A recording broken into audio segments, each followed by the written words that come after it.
The average parent in our community is not a good advocate for their child. Y'all let these white teachers dictate what's going to happen to your child. Y'all let them dictate when they're going to get evaluated. Y'all let them dictate when they're going to get special educated. And y'all let them dictate when they're going to get exonerated from special ed, if that ever happens. Y'all have to stop doing that. Okay? You have to stop doing that. Learning disability, show it to me. The reading disability is the #1 reason for black children being in special ed. Reading disability. Can anybody prove it? You can't prove a reading disability. Where is it? Is it an X-ray, CAT scan, MRI, blood test, urine sample? How do you prove that your child got a reading disability? Does it exist in the head? Where is it at? Anybody ever show you a picture of where the reading disability at? It don't exist. It's a philosophical concept. It's a working hypothesis. It's a professional theory. You go to one psychologist, it's a reading disability. Next psychologist is ADHD. Next psychologist, Dr. Umar, the diagnosis isn't SLD. My diagnosis is going to be ABT, and ABT stands for he ain't never been taught. Because most of our children being tested for special ed simply have never been taught how to read. Because they've done away with phonics and they went to whole language. And as a result of that, the emphasis on mastering letter sound association is no longer there. It's no longer there. And Lord knows there ain't no books in your house, so there's no reading practice going on in there at all. And we can forget about comprehension if they can barely read.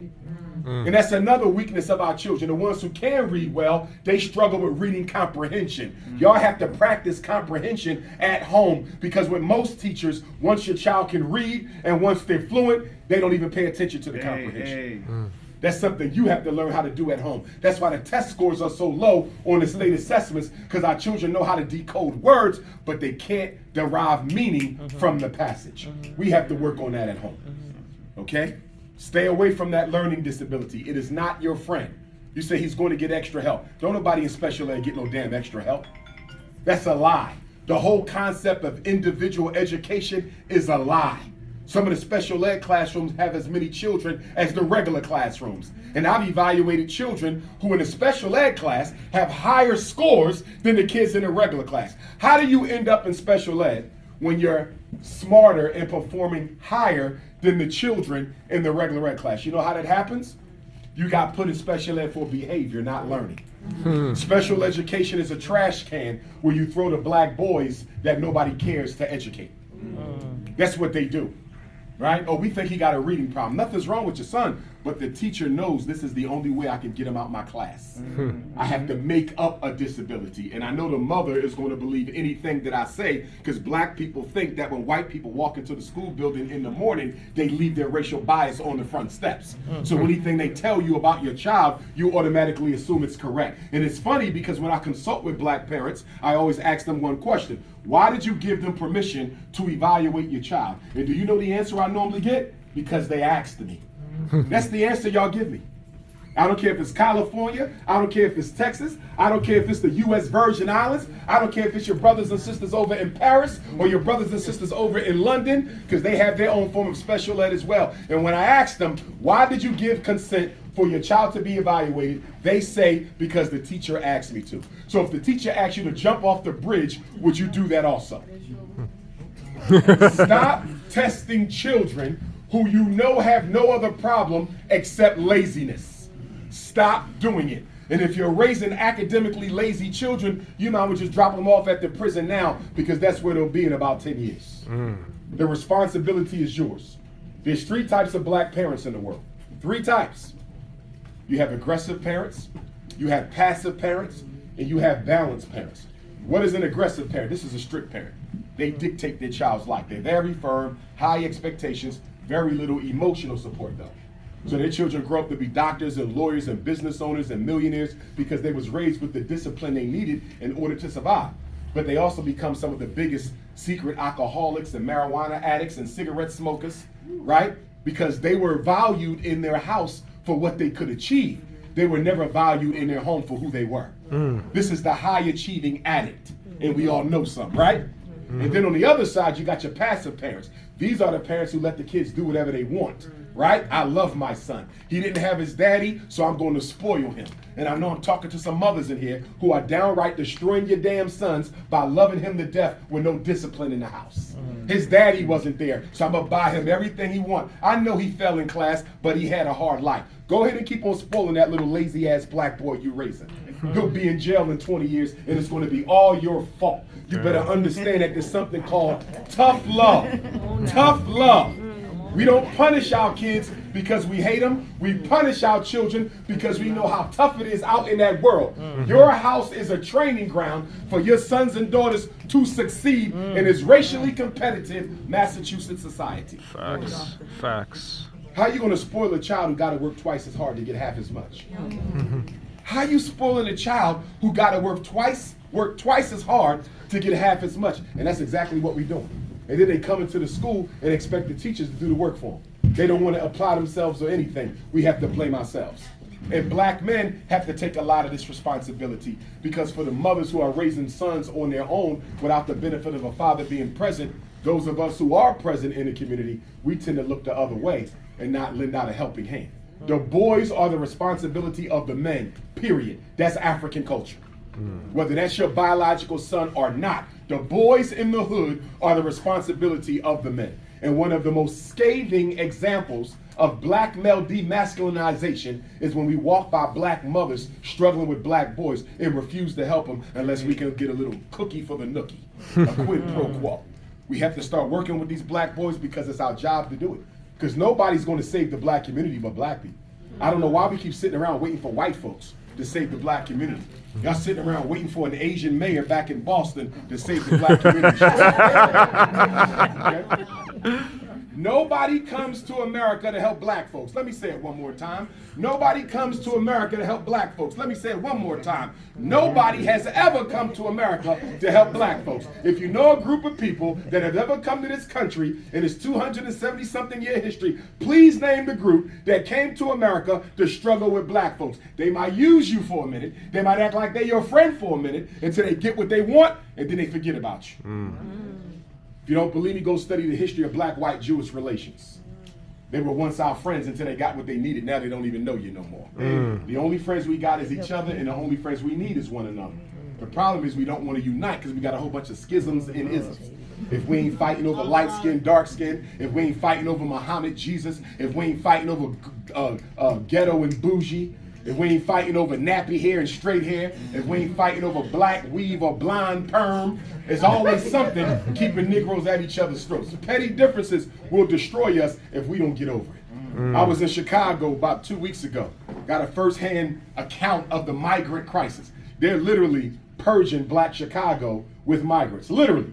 Taking black people's tax dollars and funding people who come from another country. And I'm not against the migrants. They didn't do nothing to me. But the power structure is using them to replace us. And because we're so disorganized, it's easy for them to do it. And the reason they want to break up black Chicago is Chicago is the only predominantly black U.S. congressional district in the country. That's why Barack Obama had to become a senator, U.S. senator through Chicago, Carol Mosley Braun, because it's a black senatorial district. They want to bust that up and turn it into a migrant district. Because the thinking is if we could take Chicago back and if we could take New York City back from the blacks, we can easily destroy Boston blacks. We can easily destroy Philadelphia blacks. We can easily take Virginia blacks. So you better be paying attention to what's happening in New York and Chicago, because those are our two strongest and our most conscious black political economic power bases. Once they disintegrate them, the rest of us are done. Now you got a presidential election coming up next November. This is probably one of the most irrelevant elections of all time for black folks, because neither candidate has anything on the table for you. And they don't have to put anything on the table for you because we're not organized enough to force a conversation on the things that matter to us. The reason LGBTQ get what they want, because they're organized and they use their money and their votes in a systemic way. The reason European Jews and other groups get what they want, because they are organized and they harmonize their political activity. They use their money and their votes in a consistent way. Black people still married to the Democratic Party plantation. You don't vote as black people, you vote as Democrats. You don't vote as black people, you vote as Republicans. Neither one of them got to take you seriously. Neither one of them got to take you seriously. Black folks will never be taken seriously in an election until we chain our votes together and operate as a community. Now, getting back to the children. I need you to understand that whenever you get your child evaluated by a school district in America, if you do not agree with the conclusion of the evaluation, you have a right to a second opinion. It's called Independent Educational Evaluation, IEE. Remember that. Independent Educational Evaluation. You get a report that says your child is retarded, intellectually disabled is what it's called now. You don't agree with that report, you simply write a letter to the principal. Dear Dr. Silverhauser, my son is a 3rd grader at We Hate Black People Public School in Norwood, Massachusetts, who was recently evaluated and determined to be intellectually disabled. I do not believe my son is intellectually disabled. I'm requesting my federal right to an independent educational evaluation. Once you approve my request, I will provide you with the name of the certified school psychologist I've chosen to evaluate my child, and the school district pays the bill. You do not pay for the independent educational evaluation. So I should never hear a parent in Massachusetts say that they said my child was autistic and I didn't agree with it, but I didn't know what to do. They said my child was emotionally disturbed and I didn't agree with it, but I didn't know what to do. They said my daughter had a hearing impairment, or my grandson was intellectually disabled or math disabled, and I didn't know what to do. You always have a right to a second opinion. All you have to do is write a letter to the principal and exercise that right. Another point I want to bring up to y'all. If your child is ever evaluated clinically or educationally, I don't care if it's the clinical psychologist, I don't care if it's the school psychologist. If your child is ever evaluated and you're given a psychological evaluation report and you don't see test scores in your report, give it back. Never accept an evaluation report that doesn't list the tests they administered and the scores. You know why? Because if you want to call Dr. Umar up and say, Dr. Umar, I know you don't know my son, but I want you to take a look at this evaluation. Please give me your assessment of how well this evaluation was completed and whether or not you agree with the reasoning upon which they drew the conclusion that my child had ADHD or autism or reading disability. I can't do that if there's no scores. Do y'all understand? I'm going to go right to the score page and I'm going to look at the IQ scores and see if I agree that this score pattern constitutes a child who's intellectually disabled. I'm going to go right to the reading scores and see if these reading scores constitute a child who might have a reading disability. Without the scores, I can't help you. And without the scores, you don't even know if they really tested your child at all. Did y'all hear what I just said? I'm going to say that again. Let me say that again. Without the scores in the evaluation, how do you know your child was tested at all? Now you're going to say, wait a minute, Dr. Umar, you're telling me that they will give me a report from another child where they just change the name and put my child's information on it and pass it to me? Hell yeah, I've seen it done. I've seen it done. You ever read a report and it got another child name all in your child's report and you're like, why I keep on seeing Tommy in here? My son's name is Raheem, because that's Tommy's eval. And they forgot to search and replace all of the names where Tommy name showed up in the eval. You never take a report that don't have scores. And then if they say something like, well, we didn't put the scores in there because we didn't want to confuse you. You just tell them I'm not confused. I know psychologists. I might want somebody to look at this report. If I ain't got no scores in here, I have no proof that you actually tested my child. So please never accept the eval without no scores. Okay? Number 3, I'm giving you all the tricks of the trade. Number 3, if you get an evaluation and your child was administered a brief, if you see the word brief next to any test, brief intelligence test, brief reading assessment, brief math assessment, if you see the word brief, give the report back and say, I'm not accepting a brief assessment for my child. This is supposed to be a comprehensive evaluation. So I want the full IQ test used, not brief. I want the full academic test used, not brief. And let me give you the difference between a full and a brief. A brief IQ test might take about 15 minutes. A full IQ test can take an hour to an hour and a half. You see the big difference there?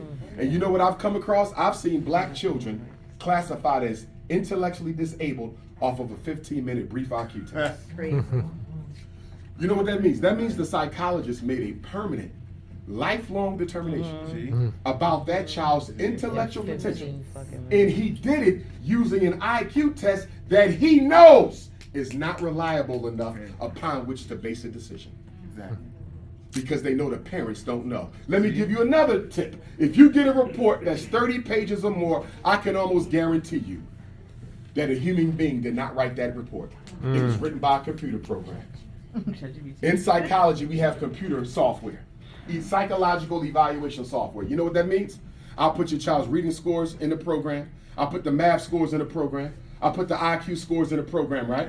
And I hit return.